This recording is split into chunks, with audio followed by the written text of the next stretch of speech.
mertua menantu Aku dong. Kita kedatangan dua narasumber kita yang sangat luar biasa. Mereka cantik tapi juga kuat. Wah, gesit yang pasti ya. Mereka tidak kalah nih sama yang lain nih sebenarnya. Siapakah mereka? Mungkin bisa perkenalkan diri langsung. Nama, terus sekarang umur berapa, terus sekarang sibuknya ngapain ya. Dari Agnes dulu. Halo, nama saya Prihatini Rizky, biasa dipanggil Atin. Saya usia di 24 tahun. Kesibukan saya sekarang lagi kuliah sama Platda PON DKI, lagi rutinitas latihan masuk Platda. Wow. Yang satu? Halo, namaku Agnes. Aku usianya 29 tahun. Kesibukannya juga sama sih, masih di tim Platda DKI Jakarta untuk PON. Sama aku ada jadi pelatih untuk anak kecil juga sih. Selain Anak umur berapa? SD? ada under 5 until under 16 lah. Wah, bisa nih. Mulai masuk gitu umur berapa tuh biasanya? Masuk pelatihan. Begitu. pelatihan aku mulai dari di 2012 sih. Enggak, maksudnya anak-anak yang boleh mau masuk ke umur 3 tahun? Kebanyakan sih, iya 4 tahun lah. 3 tahun ada tapi masih didampingin sama mami papinya sih. Ikut lari-lari bersama. Iya, kalian 3 tahun. Sekali lagi mereka adalah pemain bola wanita yang mungkin saya sebagai emak-emak nih ya, kalau lihat anak perempuan yang pecicilan main bola, kita kan teriak gini, ngapain sih, aduh yang kejar aja gitu, nanti tambah hitam ya. Terus kemudian rasanya kok aneh gitu pemain bola tapi wanita. Jadi saya mau nanya dari kalian, buat semua yang nanti nonton nih, ribuan penonton, tolong jelasin apa sih untungnya jadi pemain bola wanita? Terus memangnya kalian dulu nggak dimarahin sama mama? Gitu ya, sama emak. Itulah, ini panjang nih kayaknya. Iya, cerita aja dari awal ya. Boleh Ya, Atin dulu, terus Agnes. Oke. Kalau keuntungannya sih sebenarnya banyak ya. Yang pertama itu pasti bisa kenal orang-orang lebih banyak, relasi lebih banyak. Yang ketiga bisa ke luar negeri gitu, bisa jalan-jalan. Jadi kita kayak hobi yang dibayar lah istilahnya gitu. Jadi kita suka sepak bola, terus kita bisa bertanding sekalian bisa ke luar negeri gitu. Abis kayak gitu kita jadi mempunyai kayak pekerjaan juga. Jadi kita otomatis digaji dari sepak bola gitu. Nah itu dari waktu ini kan mulai dari awal ya. Waktu kapan kamu mulai tertarik, terus kemudian nggak dimarahin nih sama mama? Sebenarnya kan aku dari awal itu sebenarnya atlet voli kan, terus aku pindah ke bola itu dari 2017. Alasannya? Alasannya karena waktu itu ASSB, jadi waktu itu di Banten kayak lagi nyari seleksi untuk pemain wanita. Karena selama 3 tahun dari 2015 itu sepak bola divakum oleh FIFA karena kena penalti lah. Akhirnya dimajuin lagi sepak bola, akhirnya disitulah dari seleksi akhirnya kebentuklah sepak bola wanita dari event-event banyak. Akhirnya di situ juga ada seleksi pelatnas. Nah dari situ aku mulai kayak suka sepak bola. Terus kayak mama juga sempat sebenarnya kayak nggak ngedukung gitu, karena kan banyak beberapa faktor ya kalau sepak bola. Karena lebih sering kan dilihatnya sepak bola nih permainan lelaki gitu yang lebih betul. Banyak fight untuk nanti ketendang, itu. Jadi kayak kata mama, udahlah ngapain sih sepak bola gini-gini. Cuman aku kayak nunjukin kalau nggak dari sepak bola mungkin aku nggak kayak sekarang gitu. Mungkin nggak terlalu dikenal banyak orang, aku nggak bisa keluar negeri gitu, nggak bisa mewujudkan mimpi-mimpi aku yang dulu nggak bisa tapi sekarang aku bisa wujudin. Jadi aku lebih kasih kepercayaan ke mama dan akhirnya mama juga mendukung gitu. Kalau dari atas? Kalau aku tuh awalnya di taekwondo, di SMP, SMA. Nah pas di SMA itu ada ekskul kan, ekskul awalnya kita futsal cewek, ikut tanding antar sekolah. Nah itu cuma awalnya cuma pengen untuk fun-fun aja kan kita bertanding, tapi ternyata di event itu ada seleksi, jadi kayak ada student exchange ke Amerika, ke SF, San Francisco sama Portland. Nah itu diseleksi jadi kepilih ada 15 pemain cewek semua dari Indonesia. Kalau itu kita di sana itu sepak bola. Nah, bola terus ya. seleksi kepilih, mulai dari situ aku mulai cinta sama sepak bola sih. Karena kayak pas di sini kan itu aku tahun 2011. Itu benar-benar sepak bola tuh kayak nggak dilihat gitu kan, apalagi cewek. Kayak makanya mama nggak dukung banget. Pas aku berangkat, pas lihat di sana kan supportnya tuh dari government di sana tuh oke banget kan. Terus pulang dari sana pun dapat apa kayak job juga untuk ngelatih di waktu itu pertama kali aku ngelatih di international school itu di JIS yang Jakarta International School.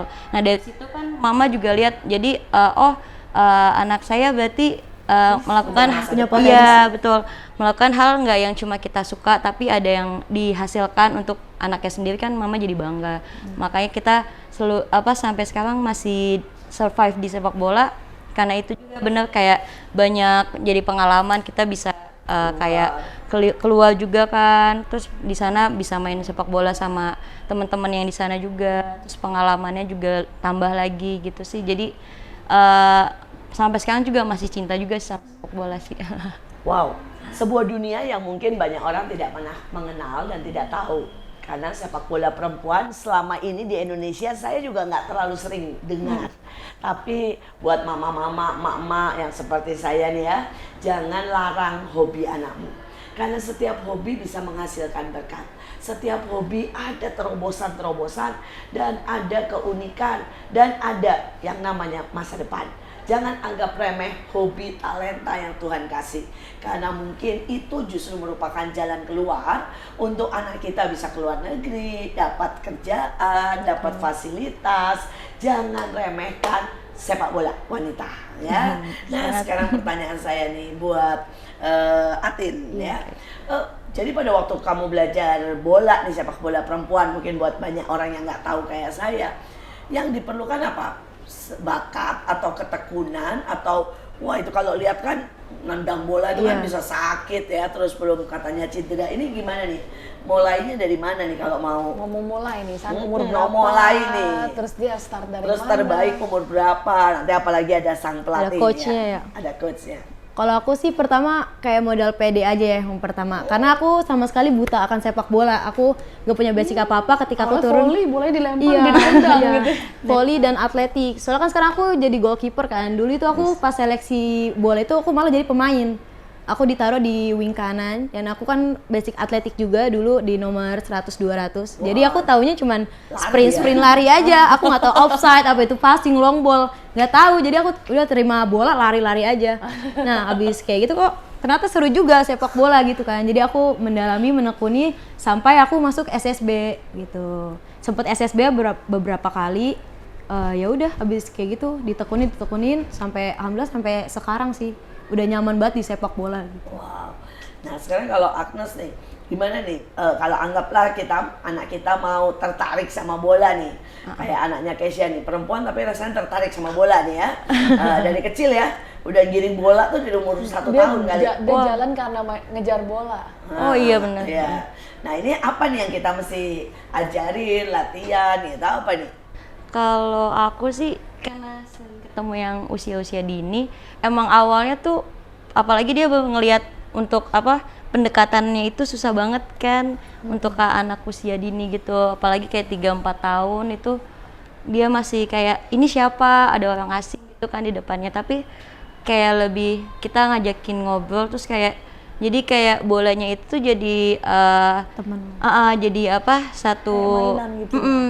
Jadi dia nggak yang bikin dia jadi nggak takut untuk main bola. Mungkin pertama kita bisa startnya dari kayak lempar-lempar biasa atau gelindingin bola, atau misalnya aku gelindingin bola nanti si anaknya tuh lari kejar bola, nanti dia akan suka gitu ngelakuin hal itu. Jadi untuk next pertemuannya tuh dia jadi kayak udah kenal sama pelatihnya, udah kenal sama bola, tapi emang agak butuh waktu juga sih, nggak bisa cepet gitu untuk bikin anak jadi suka sepak bola gitu. Tapi yang prinsip kan memang bola wanita ini jarang banget ya. Iya ya. Sekarang kalau di Indonesia pertumbuhannya bagaimana? Sudah lumayan, ada klub-klubnya di setiap provinsi atau masih sangat minim? Kalau untuk sekarang sih alhamdulillah sepak bola wanita udah mulai dikenal dan juga udah banyak beberapa klub.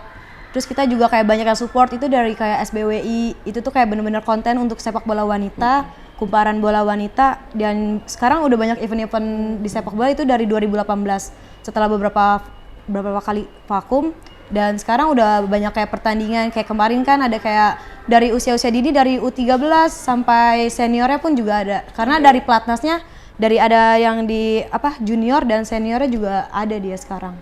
udah lebih dikenal lah, udah lebih diapresiasi. Ngomong-ngomong katanya bajunya ini seragam nih ya. Nah, Ini apa nih, tentang apa nih ceritanya? mulai cerita dong, cerita. Keren nih, Agak tegas bajunya aja sedikit, bagus-bagus. ditunjukin. Iya, logonya. kalau ini bajunya aku pakai ini waktu aku event AFF waktu di Filipina. Jadi kan aku karena goalkeeper, jadi aku bajunya beda sendiri kan. Wah. Mungkin yang baru lihat ini aku emang ini baju goalkeeper yang dari pelatnasnya. Jadi kalau setiap kita ada event-event atau apa-apa kita dikasih apresiasi kayak beberapa jersey itu emang boleh dibawa pulang gitu oleh pelatihnya. Lumayan ya, Lumayan. asik dan bagus-bagus lagi. Nah, kalau yang ini Kalau ini aku kemarin aku baru berangkat ke London untuk ngikut.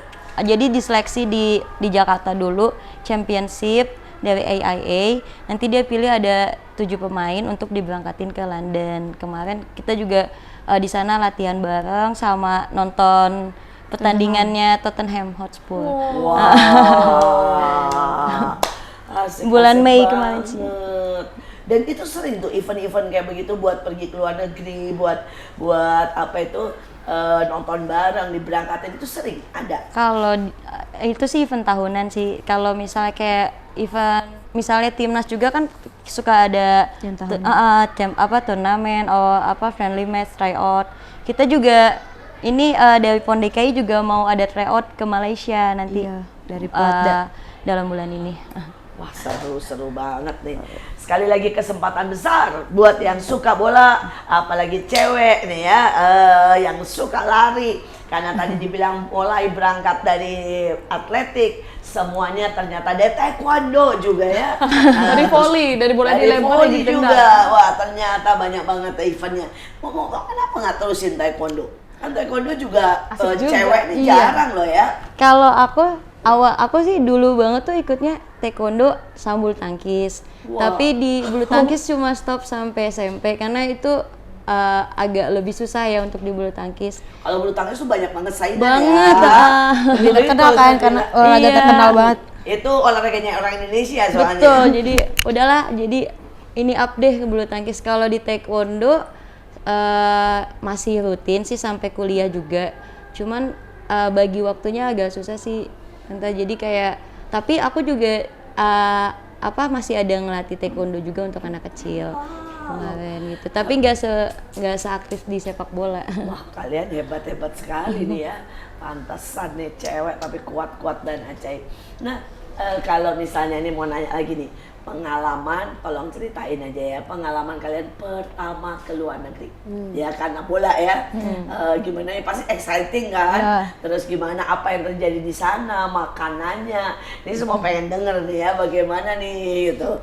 Kalau pergi sama tim khusus jadi dalam tanda kutip bola tapi ke luar negeri ya, apa dapat fasilitas makanan Indonesia atau tetap makanan bule, kan asik banget tuh. Mulai dari siapa? Atin dulu? Kalau aku pertama kali itu ke luar negeri kan 2018 itu juga dari pelatnas itu pertama kan ke Thailand. Karena makanannya kan kayak beda banget kan, kayak aneh gitu. Tapi enak loh, ya kan asam-asam gitu ya. Ya, mungkin di lidah aku nggak cocok ya. Jadi kayak jatuh di sana jatuhnya diet gitu. Jadi kita benar-benar kayak jarang makan gitu. Bener. Lemes dong. Ya paling kalau di sana masaknya kayak apa, telur dadar, telur dan selalu telur kan, kalau nggak sosis gitu-gitu. Nah setelah 2 kali kita kan pernah ke Thailand juga bareng kan dari AIA gitu. Terus yang kedua kalinya itu pas dari pelatnas juga aku akhirnya bawa makanan sendiri. Jadi kayak bawa rendang gitu, pokoknya bawa bekal sendiri lah untuk bisa Udah makan tahu, gitu. udah tahu nih, Iya, udah tahu. kan tahu nih pasti makanannya ngerinya nggak cocok. Jadi kita selalu jaga-jaga kalau anak-anak untuk keluar negeri kayak gitu. Gitu. Oh, jadi kalau sampai sana langsung masuk ke Hotel. hotel, terus makanannya mereka yang sediain semuanya. Iya, ya? dari pihak hotel ya. Nggak ada yang kayak khusus makan Indonesia, enggak. Jadi kita bareng. Misalkan kita satu hotel sama kayak Malaysia atau Filipina, ya udah makanannya sama, nggak ada yang dibedain gitu. Sembari latihan ya. Iya, latihannya Jadi kalau juga makanan kan nggak bisa. Nah, kalau latihan gitu bahasanya bahasa Inggris atau apa? enggak kan, karena kalau pelatih kita kan dari Indonesia kan, kita latihan tuh nggak mungkin digabung. nggak Karena digabung. istilahnya kan dia lawan kita Lawan gitu. kita justru bukan digabung buat main gitu, buat ngobrol. Jadi kan Kayak kita gitu lawan gitu kan, kayak misalkan ada turnamen atau misalkan kayak AFF gitu. Iya. Ya udah, misalnya satu pool Indonesia, Malaysia, Singapura. ya udah Indonesia latihannya apa, Singapura apa, Terus jadi nggak emang ada dibedain. waktu yang dimana misalnya pesta bareng atau ketemu semua kontingen Oh, ngobrol gitu. Ada sih, itu biasanya di akhir event, akhir pertandingan kita kayak yaudah kayak tukeran jersey atau tukeran nama Instagram. Jadi ada relasi teman-teman dari luar negeri juga. Jadi Makin ketika lama makin banyak ketika dong. keluar negeri, mau ke sini nanti ketemuan atau main bareng bisa gitu. Nah sekarang pengalaman dari ini nih, Agnes. Aku pertama kali ke luar negeri itu juga pertama kali banget, nggak bukan dari bola juga, itu pertama kali itu di tahun 2011 itu tante yang ke Amerika. Amerika, ke San Francisco sama ke Portland. Nah di situ kita juga yaudah, aku juga bingung juga kan itu juga dari Jakarta ada 3, sisanya ada yang Cuma dari 3 orang? Bandung. Jakarta 3, ada yang dari Bandung, Surabaya, Pontianak. Jadi totalnya semua 15, sama bawa pelatih juga ada 3 orang. Di sana kayak latihan sama misalnya kunjungan nih di ke Nike kampus. Terus kalau di SF-nya ke Stanford yang university itu. Jadi kayak lebih banyak tour tapi ada latihannya. Ya excited banget sih situ. Jadi kayak makanya yang mama tadinya nggak setuju, pas tahu kan aku kirim foto mah lagi di sini gitu-gitu kan. Jadi kalau dulu kan masih zaman Facebook lagi kan belum. Iya, jadi kayak update postingnya di Facebook, nggak ada Instagram story, belum ada. Jadi kayak kirim foto ke mama terus kayak lihat di Facebook. Jadi mamanya juga Exciting ya? excited juga sih. Terus kalau makanan kamu cocok? Kalau makanan kayaknya porsinya sih tante. Misalnya kan lebih banyak porsinya. Kalau di sini kan kita makan sedikit, misalnya nasi uduk aja udah enak banget kan. Kalau di sana porsinya lebih banyak, jadi kayak awal-awal belum bisa terima, tapi kalau misalnya udah kesini-sini ya daripada nggak makan jadinya sikat juga gitu. Tapi lama-lama biasa sih tante. Suka jadinya. Waduh, pengalaman kalian paling suka nih ya ke mana nih? Maksudnya kamu udah keliling nih kemana aja, coba sebutin. Ada Filipina, Terus paling berkesan tadi kemana? ada Nanti yang coba sebutin aja semua. Ini pasti pengen, wah mereka ngelihatnya ngiler banget nih. Kamu rasanya keren banget keliling-keliling.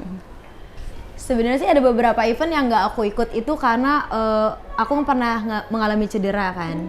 Jadi setelah pas aku lagi cedera, mungkin belum rezekinya aku kayak kemarin itu kayak ke Palestina, terus kayak ke India, ke Arab dan Lebanon, itu bener-bener kayak mungkin belum rezekinya aku ketika pelatnas berangkat. Wah ngomongnya cedera nih, kenapa waktu itu? Iya, pertama itu kan aku pernah dislok bahu aku udah dislok. Tapi itu eventnya kena aku pas di PON tahun lalu, PON di Papua. Terus kena orang dong berarti itu. Aku ke syuting karena aku kiper, jadi aku lagi nangkep, aku ke syuting strikernya. Jadi ini bahu aku ketendang, pas aku angkat ini udah onglek begini. Aduh. Terus pas itu aku apa itu? perih banget, itu kayak copot, kayak bener-bener nggak ada yang nyangga. Itu aku baru 20. Gila. Dipegangin biar nggak coba. Iya, jadi 2 tahun kita try in, kita latihan, aku cuma 20 menit main di PON Papua, dan itu buat aku sakit hati banget. Itu benar-benar aku nggak bisa ngapa-ngapain. Terus aku cuma direposisi, aku kan disuruh operasi, cuman aku nggak mau kan. Aku direposisi aja, terus bertahan sampai sekarang aku nggak operasi. Kenapa nggak mau operasi? Karena banyak faktor yang ini sih. Karena waktu itu pas aku mau operasi itu lagi ada pelatnas, terus kayak misalkan banyak event-event yang dekat, dan aku tuh nggak mau nggak mau ngambil resiko itu. Ketika aku operasi aku harus ninggalin semua. Tapi ternyata dengan aku beberapa dokter aku konsul, ternyata emang bisa, tapi emang butuh beberapa bulan untuk dikuatin. Jadi aku selama 6 bulan itu aku cuman kayak penguatan, fisio, makanya aku tinggalin pelatnas aku. Dan sekarang udah bisa. Udah bisa lagi ya. Cuman ada yang baru lagi, itu aku lagi fraktur. Tapi tetap bisa main. Sama lagi di tempatnya. Enggak, di tangan sebelah kiri, jadi aku lagi nepis bola ke shoot. Wow, Akhirnya pasti patah, tapi udah bisa dibantu pakai alat bantu. Dan ini juga harus suruh operasi, tapi aku nggak mau. Sakitnya juga banget itu. Sakit banget, tapi lebih sakit yang ini sih, yang bahu. Gerak kan susah sekali ya. Susah. Cuman ya namanya atlet, di situ kan banyak resiko kan. Yang gak enaknya, orang kan bilang enak kayak jadi atlet tuh enak kayak gini-gini, ke luar negeri banyak uang, tapi kalian nggak tahu ketika latihan kita kayak apa. Apalagi kalau misalkan main dalam kondisi cedera, kan orang nggak akan tahu kayak kok dia mainnya jelek, padahal kita kan lagi nahan sakit, lagi nahan cedera. Orang-orang taunya kita performa terbaik kita aja gitu. Waduh. Kalau kamu sendiri pernah cedera, Agnes? Pernah tante, tapi sama kayak apa Sini letak faktur. nggak di Oh, kaki di sini letak letak. juga. Itu emang bener sih kalau saat kita lagi kan aku dulu kan emang jarang cedera, tapi sekali cedera tuh bener-bener kayak nggak mau ngapa-ngapain, nggak kayak hopeless gitu, kayak udahlah nggak bisa main bola lagi gitu kan. Cuman dari situ ya kita sendiri sih bisa bangkitin semangat. Jadi kayak lama-kelamaan kalau emang niat kita mau sembuh, apa step by step nanti jalan, dan alhamdulillah sih kita masih bertahan di tim gitu kan, masih bisa apa mengikuti event-event ke depan. Tapi emang harus tetap jaga diri juga, kayak nggak apa terapi gitu. Tapi Jadi kan harus satu rajin. kali cedera pasti butuh 6 bulan. Tadi ya kalau yang ini sekalian butuh berapa bulan itu kalian? Kalau aku total waktu pas bahu itu aku cuma 6 bulan, tapi emang harus dari diri kita sendiri sih. Kayak misalkan emang kita masih mau jadi atlet ya kita harus kayak misalkan kita apalagi kita udah punya cedera kan. Kita harus kayak tambahan sendiri, kita harus ke fisioterapi, kita harus konsul yang baiknya kayak gimana. Untungnya tuh di kita karena kita lagi di Platda kan, kita jadi dikasih kayak fasilitas gitu. Untuk fisioterapi itu gratis, untuk konsul gratis gitu. Enaknya kayak gitu. Kalau yang waktu itu kaki fraktur tuh butuh berapa lama kamu bisa balik lagi? Kan aku ditawarin juga kan untuk operasi, bisa di pen atau enggak di apa. Tapi waktu itu aku lagi ujian kan kampus, jadi kayak emang belum dioperasi juga. Tapi kayak lebih aku pakai latihannya pakai kayak jalan penguatan gitu, lama kelamaan bisa jadi kayak lancar. Cuman emang bentuknya nggak bisa sempurna kayak jadi kayak di sininya di kaki aku tuh kayak ada jendolan sedikit gitu melengkung. Tapi alhamdulillah sekarang udah bisa main bola sih. Cuman ya itu lebih hati-hati lagi sih nanti ke depannya. Benar-benar sebuah biar bagaimanapun ada korban yang harus kita letakkan. Biar bagaimanapun ada tekad yang harus ya kita punya dan kita bangkitkan dari diri sendiri. Hidup ini tidak pernah terjadi dengan otomatis dan instan. Tapi perjuangan dan kerja keras itu menjadi pilihan buat setiap kita. Karena waktu nanti ceritanya kemana aja nanti diteruskan. Lanjutkan lagi, tapi tetap stay tune di MMA. Mertua menantu, akur dong.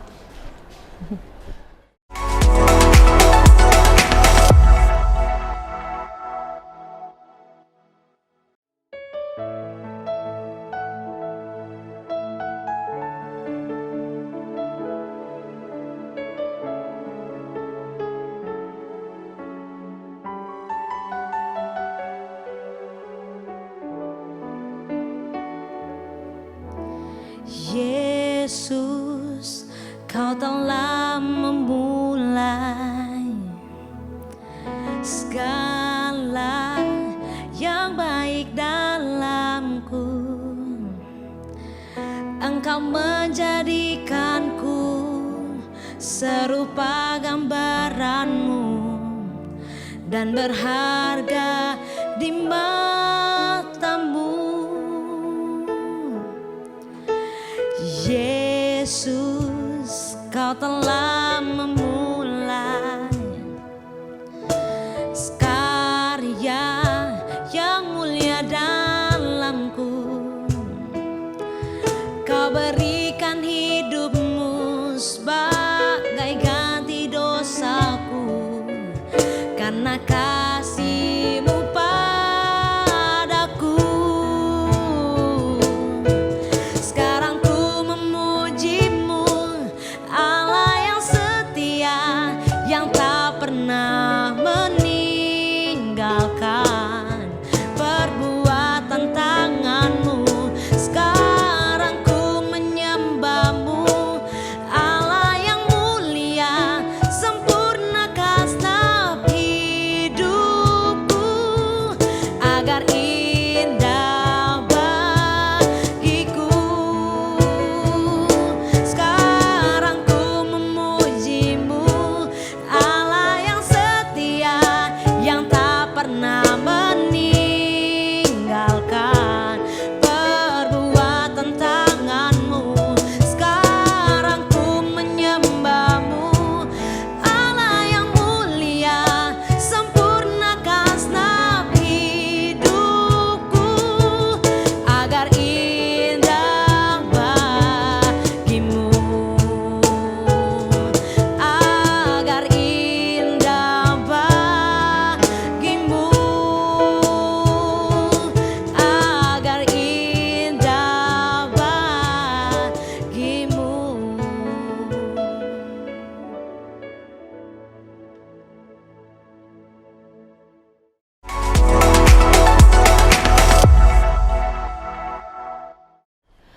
lagi di MMA Mertua Menantu.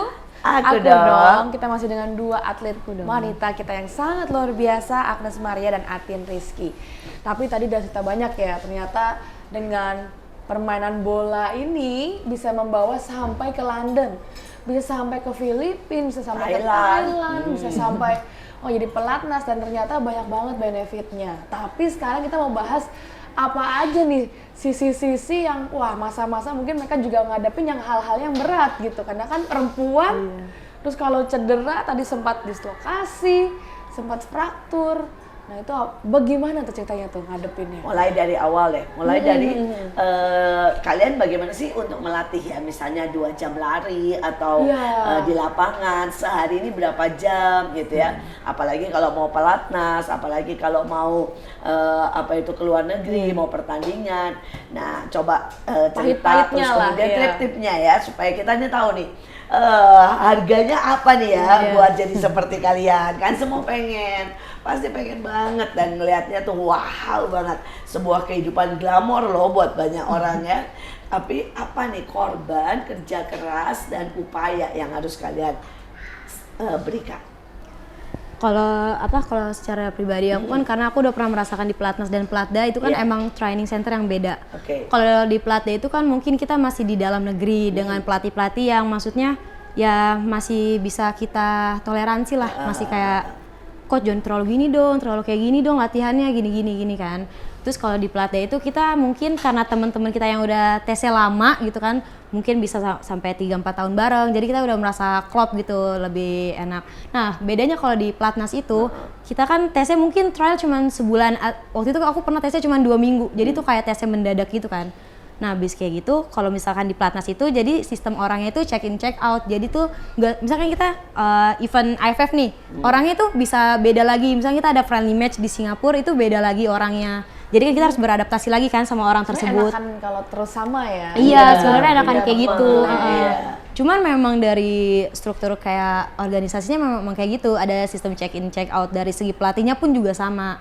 Nah yang gak enaknya itu ya, apalagi kalau misalkan dapat pelatih dari luar negeri, istilahnya kan yang notabene dari segi bahasa, dari segi kedisiplinan kan lebih beda kan. Jadi kita harus mengikuti apa maunya dia gitu. Yang kedua itu mungkin dari teman-temannya, karena kan ada yang dari beda-beda daerah, ada yang dari luar negeri juga gitu kan. Itu kalau udah masuk ya bangun jam berapa, tidur jam berapa, terus ngapain coba? Nah kalau di Pelatnas ini kan dia lebih detail gitu kan, karena kan kita bawa nama Indonesia yang notabene bawa nama negara yang istilahnya lebih inilah lebih ketat. Abis kayak gitu, kalau misalkan kita kan kalau di Pelatnas ini latihan itu pagi sore. Jadi biasanya kita latihan itu jam 6. Jam 6 sampai jam 8, kadang itu bisa dilebihin.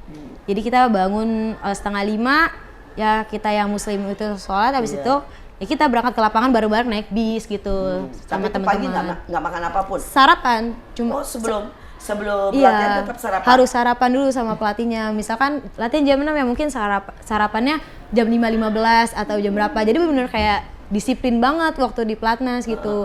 Terus habis kayak itu ya sebenarnya dari latihan, anggaplah jam 9, mandi, terus ngapain tuh kalian? Kita ada makan siang, jadi kita lunch selalu bareng-bareng dan kita selalu memakai kostum gitu. Tapi bukan yang ini, tadi aku bawa polo untuk makan siangnya gitu. Ya habis kayak gitu kita selalu bareng itu, jadi kayak sarapan, latihan, makan siang, makan malam. Kadang kita ada kayak meeting untuk briefing, karena kan kita selalu ada uji coba gitu kan sebelum try out ke luar negeri. Jadi kita selalu try in di dalam negeri dulu sama anak-anak mana. Jadi kita digabungin satu ruangan kayak gini, ya udah selalu bareng-bareng gitu. Cuman gak enaknya ya karena belum terlalu kenal satu sama lain, jadi kita harus beradaptasi lagi sama lingkungannya gitu. Sore latihan lagi jam berapa? Biasanya kita mulai jam 4 sampai maghrib. Abis itu kita lanjut makan malam gitu. Kalau di Pelatnas itu yang selama ini aku rasain sih lebih bosen sih, karena kita bener-bener teratur banget gitu. Kayak misalkan kita nggak boleh main HP. Nggak boleh main HP? Boleh main HP tapi dibatasin. Dan itu kan HP dikumpulin kan, terus kita nggak boleh. Bolehnya kapan? Bolehnya cuma waktu siang. Mungkin waktu libur, dan itu hari Minggu doang, dan itu kita bener-bener HP dikumpulin. Tapi kan namanya kita yang udah besar kan, pasti ya punya HP 2 lah, jadi masih bisa lah cheat dikit. Cuman emang gak enaknya gitu, kita nggak boleh kemana-mana, harus stay di kamar aja. Apalagi waktu itu kan aku lagi tesnya lagi COVID kan. Itu pernah lagi tesnya COVID lagi tinggi-tingginya. Iya, maksudnya di kamar tuh sudah dikasih nggak usah ngapa-ngapain juga ya. Enggak, kayak udah kayak apalagi kalau misalnya kita yang nggak kenal kan kayak aduh mau ngobrol apa ya, mau ngapain, ya udah ujung-ujungnya kayak udah sok kenal aja dari mana, namanya siapa gitu. Paling ya udah abis itu sibuk masing-masing gitu. Gak enaknya di situ kalau pelatda kan Tapi kita nggak dikasih apa ya kalau di kamar? kalau abis latihan pagi dikasih, cuman kalau misalkan malam abis itu kita nggak boleh upload apapun di sosial media. Itu pernah tesnya selama sebulan lebih kita benar-benar kayak nggak boleh upload apapun kecuali hari libur, dan itu kena sanksi kalau kayak gitu. Selain itu juga nggak boleh malam-malam kali ya. Iya, maksudnya pokoknya kita jam 8:30 udah kumpul HP, jam 9 udah tidur.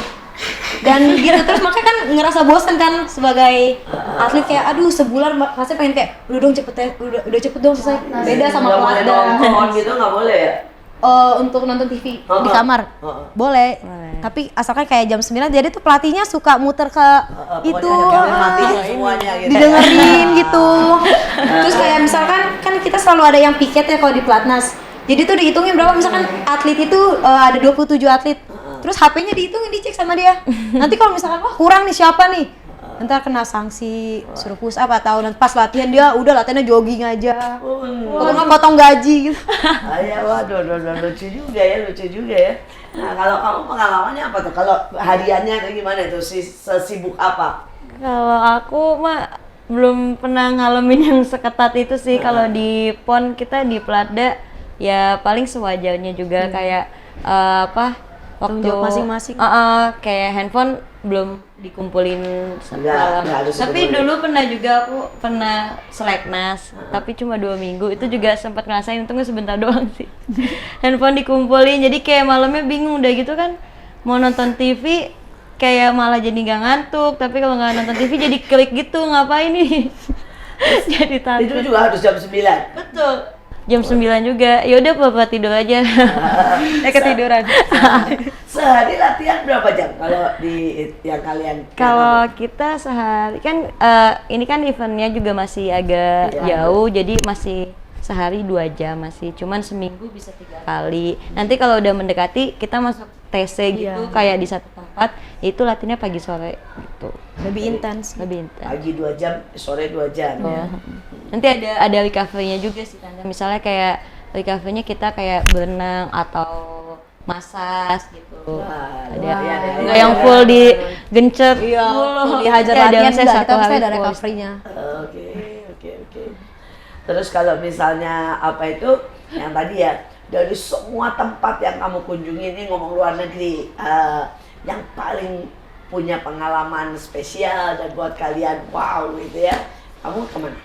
Kalau aku sebenarnya waktu itu di Singapura.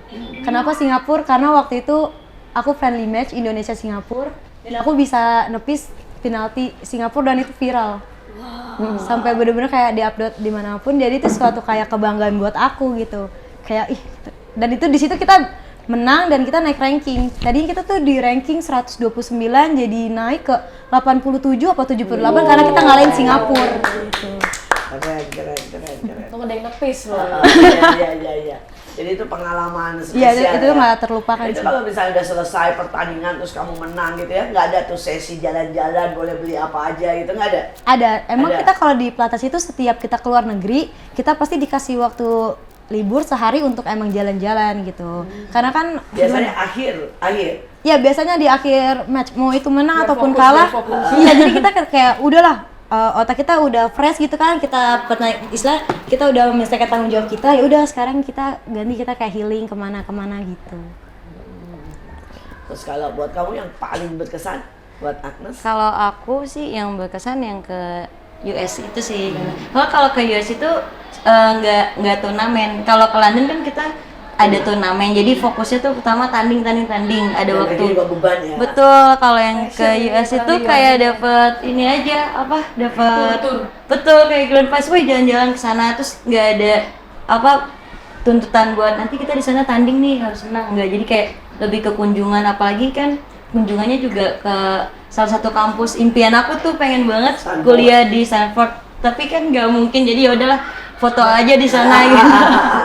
Terus sih karena lebih di sana juga lebih waktunya juga lebih lama, hampir 2 minggu. Terus waktu tahun dulu itu kan kayak masih handphone aku aja masih Nokia yang kecil itu tante, jadi kayak pertama kali keluar negeri, pertama kali ngelihat salju itu handphone nyemplung lagi dalam salju. Jadi kayak bingung nih, aduh pulang nggak bawa handphone rusak. Jadi kayak pengalamannya luar biasa di situ sih. Masih kelas 2 SMA, rambut aku masih panjang. Wah, ternyata ada juga nih ya yang rambutnya panjang. Biasanya kan pada potong pendek supaya praktis gitu ya. Iya. Biar nggak gerah, nggak ribet. Ya, biar nggak gerah itu. Aduh, luar biasa, luar biasa. Setiap kali nih mau pertandingan pasti kan deg-degannya aja kayak apa ya. Terus aduh, apalagi kalau kiper terus kemudian blunder, aduh kalau sampai yang namanya pas penentuan gitu ya, itu kan bisa stresnya. Terus kalian untuk nenangin diri gimana? Kalau aku biasanya nonton kayak match-match yang udah aku laluin gitu. Kayak waktu kemarin kan, kayak sebelum Platnas atau Platda, aku selalu kayak, oh aku nonton nih match-match yang menurut aku bagus gitu. Dan video-video yang buat aku bangkitin ya waktu video-video pas di Singapura itu. Kayak aku emang ngerasanya kayak di situ aku lagi totalitas banget mainnya gitu. Ditambah lagi aku paling kayak dengerin lagu gitu. Dengerin lagu yang bener-bener buat aku kayak ayo bisa gitu. Terus aku emang kayak kalau misalkan mau match itu aku nggak selalu dipikirin. Tapi kepikiran juga gitu.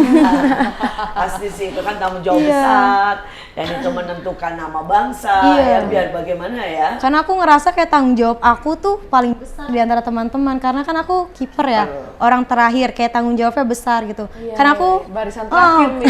beberapa pengalaman kayak aku sering lihat kayak misalkan kiper nepis nge-save beberapa bola nggak pernah dilihat, tapi ketika lu ngelakuin satu kesalahan yang bakal diinget terus kayak kipernya blow on, kipernya gini tapi lu nggak tahu gitu, lu gue udah nge-save berapa bola, lu nggak ada apresiasinya buat gua. Tapi kalau misalkan striker yang misalkan golin satu ya kan, wah striker bagus gini tapi ketika striker gerandang yaudah jadi kiper tuh intinya kalau misalkan kalian mau jadi kiper ya intinya tuh pertama harus percaya diri, terus abis kayak gitu udah pede aja gitu. Karena kan banyak kayak cacian makian dari luar itu aku udah telan. Udah pahit-pahitnya. Ya, udah nah itu ya nasib banget tuh ya. Iya. Aduh. Kalau Agnes yang apa nih yang dibuat kalau misalnya mau tanding atau mau ini ya sesuatu buat nenangin Nenangin Kalau tanding itu mau tanding ya paling telepon mama dulu. Tapi tahun lalu kan mama meninggal, jadi ya udah teleponnya papa gitu. Tapi paling emang sih mama dia jatuh di kamar mandi tante. Itu terus sih kayak kalau udah telepon mama tuh dulu tenang aja gitu kan. Mama kan pasti doa ibu pasti kan ini beda. Sama kalau yang di eksternal aku biasanya tuh kalau mau main bola aku minum kopi.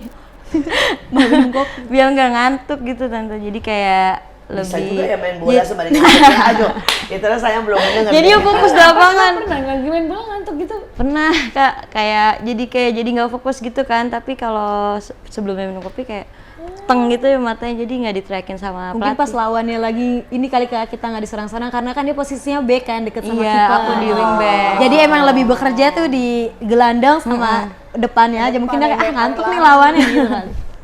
Kalau lawannya nggak agresif juga nggak nyampe ke dia. Iya, udah, untungnya kan cuma sampai pertengahan lapangan Betul, lah. betul. Jadi kitanya cuma kayak ngopi udah nonton aja gitu. Tapi emang harus lebih fokus juga, tetap fokus. Iya, kalau kiper juga ya kalau misalnya sana tuh bisa ngantuk juga ya. Iya, aku sering beberapa kali kayak misalnya sparring, tanding beberapa kali dapat istilahnya lawan yang nggak terlalu kayak gimana, bener-bener kayak 45 menit lebih cuman kayak geser, cuman nggak keserang-serang gitu. Iya, berdiri kiri kan. Iya. Gitu ya. Cuma yang penting suara memposisikan harus ke sini. Iya. Udah gitu doang sampai 90 menit lebih. Nah, itu terjadi di Prapon kemarin. Oh, iya? Jadi kita habis turnamen. Sebelum Platda ini ke PON Medan ini kita ada namanya babak kualifikasi ke PON. Nah itu kita satu poolnya sama Lampung sama Banten. Nah itu kejadiannya kayak gitu. Dan itu golnya 8-0 sama 9-0. Kita benar-benar kayak udah aku diem kayak sampai ngantuk, sampai kayak orang-orang udah kiper ke setengah ke sini enggak. Sampai aku merasa pengen main power play tapi nggak mungkin kan. Sombong banget kalau. Nanti dimarahin lagi ya. Meninggalkan pos soalnya. Iya. Tapi ya aduh bener-bener ya bisa 90 menit nganggur. Iya.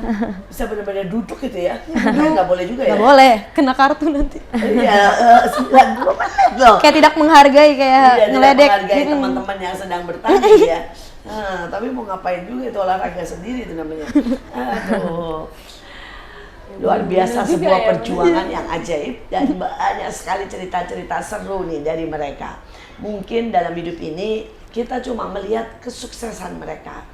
Kita cuma lihat bahwa ini adalah sebuah potensi, sebuah kesempatan, sebuah masa depan yang gilang gemilang. Tapi sekarang kita mau dengar nih, paling menyedihkan saat dalam hidup mereka. Waduh. Ya. Ntar aku nangis, aku kalau cerita. Iya, Aku orangnya gampang nangis. Gak apa-apa dong. Kan semua yang di sini orang tahu harus suka duka. lihat suka dukanya. Jangan cuma berkata wow gitu ya. Kamu paling sedih kapan? Kan belum. Maaf ya sebelumnya. Gak apa-apa, boleh minum Untung juga. ada tisu. Enggak sih, kalau misalkan aku itu pas pertama kali masuk pelatnas itu aku kayak seneng banget kan. Aku mesti nggak punya basic apa-apa, tiba-tiba aku ke pelatnas. Terus yang kedua itu pas aku bisa nge-save penalti Singapura gitu. Yang ketiga sebenarnya sedihnya pas aku nggak berangkat ke Arab. Ya itu posisinya aku lagi cedera kan. Di situ aku benar-benar kayak terpuruk banget sampai aku kayak nggak mau main bola lagi. Kayak ini benar-benar kayak yang aku pengen gitu kan. Karena udah umroh sekalian di sana dibayarin. Jadi main bola sekalian umroh di sana, tapi sedangkan aku nggak bisa, aku lagi recovery bahu aku yang masih cedera. Terus di situ aku kayak sakit hati banget, kayak kenapa ya nggak bisa, padahal itu kayak cita-cita yang aku pengenin gitu, yang aku dambain selama ini, ternyata aku nggak berangkat gitu. Tapi akhirnya aku kayak sempat putus asa, tapi aku balik lagi. Aku bisa sampai sini juga karena sepak bola. Aku nggak boleh mungkin balik lagi, ini bukan rezeki aku. Terus aku kayak cerita ke mama kayak gini, terus mama kayak nguatin, tapi mama juga situ aku tahu mama juga posisinya sedih kan.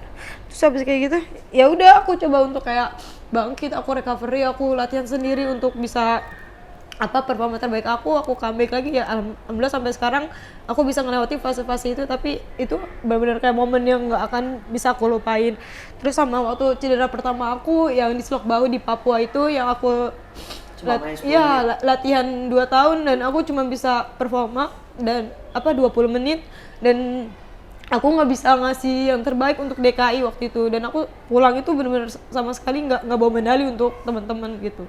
Ya udah di situ rasa kecewa aku sih pas itu. Cuman pas sekarang aku pengen kayak ngebangkitin, aku pengen ngebuktiin kalau misalkan di event PON yang sekarang aku bisa bawa medali emas untuk DKI gitu sih. Amin. Ya itu segera terjadi. Juga semoga kalau Tuhan menghendaki kamu bisa dapat kesempatan ke Arab kan ya, nggak ada yang mustahil ya kalau kita tetap usaha. Siapa tahu kamu bisa sekali lagi pergi ke Arab dan menikmati apa yang terbaik lah. Tapi yang penting bagian kita kan sudah memberi yang terbaik. Adapun terjadi di depan musibah, kemudian ada penghalang, yang penting kita bangkit lagi. Hidup ini memang nggak pernah satu kali lancar sampai ke puncak ya. Seringkali berapa kali kita mesti jatuh dan mulai dari awal. Tapi saya lihat fighting spirit yang luar biasa dari kalian, dan saya percaya di depan masih ada banyak keajaiban, banyak anugerah, banyak mujizat yang mungkin kita tidak duga dan itu didapat. Nah buat Agnes sekarang, momen paling sedih ya, mungkin salah satu bisa cerita juga pada waktu kehilangan mama, pasti kan juga itu momen yang penyemangat supporter ya. Awalnya itu yang paling sedih kalau sama bola. Dulu kan aku main futsal, itu tante lagi tanding liga futsal ke Lombok. Baru banget nyampe di penginapan itu dapat info kakak kandung aku meninggal. Jadi aku nyampe jam 8, dia meninggal jam 10. meninggal kenapa itu? Kalau kakak aku itu dia sakit kayak kelenjar gitu. Nah terus kayak bingung nih mau ngapain kan. Terus sama pelatih aku nggak apa-apa pulang dulu gitu kan. Tapi nanti balik lagi karena kan aku nyampe Kamis, tandingnya Sabtu Minggu. Jadi masih bisa balik di Sabtunya gitu atau besoknya Jumatnya. Terus sih jadi kaget banget padahal malamnya pas sebelum berangkat kayak masih ngobrol kan, katanya apa menangin ya gitu kan segala macam. Terus udah sama apa yang mama sih, kalau mama kayak shock karena kan pas mama meninggal itu aku lagi sibuk-sibuknya kerja ngelatih kesana sini gitu tante, kayak jadi kayak ketemu waktu sama mama cuma berapa jam doang di rumah, besok paginya aku ngelatih lagi. Bahkan mama meninggal kan dia jam 6 sore, itu paginya aja masih kayak mama bikinin teh gitu, kayak pas itu mama meninggal pas aku di di jalan pulang habis ngelatih juga. Jadi aku pulangnya waktu itu kayak sehari itu bisa beberapa kelas. Jadi misalnya aku mulai pagi, siangnya free, tapi daripada aku bolak-balik jadi kayak aku nunggu dulu. Terus sorenya aku ngajar lagi, pulangnya malam gitu kan. Jadi kayak kaget aja lagi semangat banget nyari duit kerja buat. Jadi kan emang doa aku pengen umrohin mama, pengen naikin haji mama. Mama aku kan juga mama kan mualaf juga kan, jadi kayak pengen banget gitu, cuman nggak kesampean. Jadi kayak hopeless, nggak punya tujuan di situ, kayak pengen stop main bola, stop ngapa-ngapain gitu kan. Terus, tapi di situ balik lagi ke kitanya, kalau misalnya kitanya jadi emang masih benar kata tante sih, kayak jalan dunia itu kan jalan pasti terus berjalan, nggak mungkin stop. Jadi di situ yang bikin aku yaudah aku Lanjut ini lagi. lagi. Kita ada di ujung daripada pembicaraan kita yang luar biasa. Dan ini adalah sebuah perjalanan. Hidup ini bukan kita dapat dengan gratis, tapi hidup ini adalah pengorbanan dari banyak hal. Yang pasti dari setiap kita harus memberikan yang namanya terbaik. Usaha kita, ketekunan kita, tekad kita, kemauan kita bangkit untuk memberi yang terbaik. Juga kedisiplinan kita. Berapa banyak dari kita punya cita-cita yang sangat tinggi, tetapi tidak punya tekad, tidak punya kekuatan, bahkan untuk memaksa diri saja bangkit tidak mau, dan mengakibatkan kita menjadi kecewa. Jangan pernah menyalahkan keadaan, karena setiap orang punya porsi penderitaan, tetapi juga punya porsi kebahagiaan. Ayo bangkit, apapun keadaannya, berapapun usianya, cacat ataupun gagal, bahkan kematian yang sudah dihadapi oleh Agnes. Tetapi dia tidak menyerah dan dia terus bangkit. Biar apa yang mereka alami menjadi berkat dan menjadi kekuatan buat kita semuanya. Kita tunggu beri pesan buat yang di rumah dan pesan buat semua yang muda, nonton ya. Perempuan yang suka bola. Iya, 2-3 kalimat supaya mengajak semuanya. Nah, silakan. Ya kalau dari aku pribadi, karena banyak juga beberapa yang nge-DM kan, kayak gimana sih Kak caranya untuk jadi pemain sepak bola gitu. Betul. Kalau menurut aku sih, pertama kamu harus yakinin diri kamu kalau misalkan kamu bisa jadi pemain profesional. Ditambah lagi tingkatin kualitas diri kamu. Yang ketiga, kamu cari relasi orang-orang terdekat, karena sekarang banyak banget untuk sepak bola wanita itu disupport gitu. Ada beberapa klub gitu. Kalau misalkan kamu butuh apa-apa, kamu juga yakinin diri kamu sih. Sebenarnya balik lagi ke diri sendiri. Kalau misalkan emang mau jadi pemain sepak bola, semangat. Semangat. Oke, dari atas. Aku ya benar sih, semangat, pantang menyerah, sama berdoa gitu. Selain kita berdoa untuk diri kita sendiri, doa dari orang tua itu paling penting banget sih tante. Jadi kayak misalnya kita dapat apa gitu, nanti kita harus kasih ke orang tua itu lebih dari yang untuk kita itu, karena itu bakal balik ke kita. Bener-bener doa orang tua itu the best lah. Wih, anak-anak luar biasa ya. Agnes benar-benar pengen nyenengin orang tua, dan doa dari orang tua itu buat dia sangat berharga. Kita tutup sampai di sini. Silakan. Sekali lagi, apapun masalahnya, mungkin kau bisa cedera, mungkin kau bisa kehilangan, tetapi sekali lagi tadi dikatakan bahwa waktu kalian ini sungguh-sungguh berusaha. Yang bisa membuat kalian akhirnya berhasil itu waktu kalian sungguh-sungguh berusaha, betul ya? Never give up. Never give up, never give up. Mungkin bisa cedera, kehilangan kesempatan, mungkin pergi ke Arab, mau umroh, kehilangan ibunda, kehilangan kakak yang dicintai. Tapi semua itu pilihan ada di tangan kita. Waktu kita ingin bangkit dan kita kembali comeback istilahnya tadi ya. Kita kembali bangkit, itu pilihan ada di tangan kita. Pilihan tidak pernah karena lingkungan kita, pilihan tidak pernah karena orang lain, tetapi pilihan itu adalah engkau yang menentukannya sendiri. Inilah MMA, mertua menantu Aku Aku dong. dong. Jangan lupa untuk like, komen, dan subscribe YouTube kita Asia Zara dan stay tune juga untuk episode-episode selanjutnya. Sampai jumpa.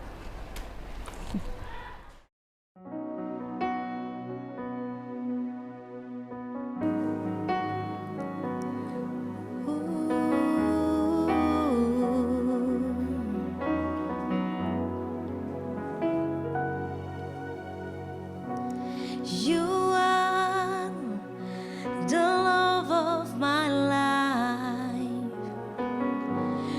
You are the hope that I cling to.